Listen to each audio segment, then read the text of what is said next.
আসসালামু আলাইকুম। ঈদের দিন শেষ, এখন গরুর গোস্ত আনা হয়েছে।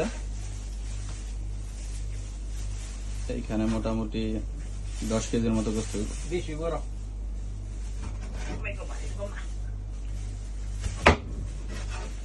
রাত্রের বেলা কাটাকাটি চলতেছে।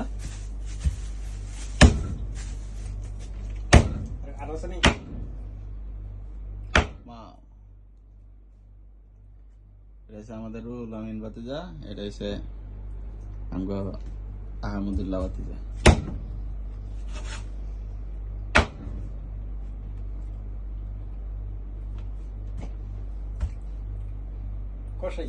আমরা থাকতে আর কষাইয়ের অভাব পড়তো না।